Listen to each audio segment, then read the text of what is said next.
Assalamualaikum warahmatullahi wabarakatuh. Nama saya Ujang Dadang Sukmana. Saya mengajar di SMA Negeri 1 Cidahu, Kabupaten Kuningan, Jawa Barat.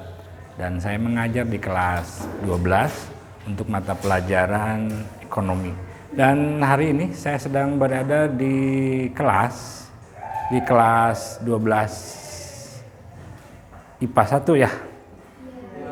Dan pelajarannya ekonomi, dan materi kali ini saya akan sedikit menjelaskan tentang akhir dari siklus akuntansi perusahaan jasa. Nah, siklus akuntansi perusahaan jasa itu akan berakhir di laporan. Jadi target atau capaian kerja seorang akuntan adalah dia mampu membuat sebuah laporan yang baik dengan standar-standar tertentu.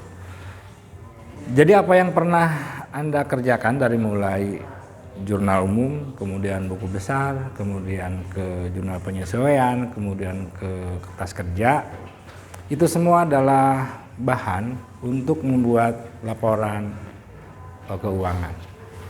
Nah, mungkin Anda akan, di antara Anda ada yang bertanya, kenapa nggak langsung ke laporan aja? Jawabannya tidak mungkin, jadi tidak bisa. Laporan akan bisa dibuat manakala siklus akuntansinya sudah terlampaui dengan benar. Dari mulai jurnal sampai ke kertas kerjanya sudah dikerjakan dengan benar, maka seorang akuntan bisa membuat laporan keuangan. Nah, laporan keuangan paling tidak ada 3 yang harus dibuat oleh seorang akuntan. Pertama, laporan laba rugi. Dengan kata lain, seorang akuntan harus menyajikan informasi apakah perusahaannya itu untung atau rugi. Kalau untung berapa, kalau rugi berapa. Dan itu disajikan dalam tabel tertentu ya. Laporan laba rugi 1. Yang kedua adalah laporan perubahan modal. Artinya modal yang ditanam di perusahaan itu di akhir periode apakah modalnya itu tetap atau berkurang. Kalau tetap bertambah atau berkurang maksud saya.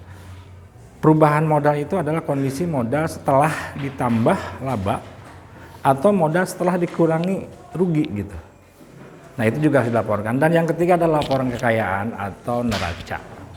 Nah, kalau Anda lihat tiap tanggal 31 Desember di koran-koran nasional biasanya di halaman tengah itu suka ada laporan keuangan yang dari perusahaan-perusahaan sudah go public. Di antaranya memuat 3 itu.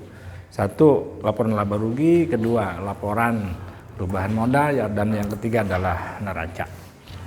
Nah, laporan-laporan itu harus disajikan dengan baik dan benar, akuntabel dalam artian bisa dipertanggungjawabkan.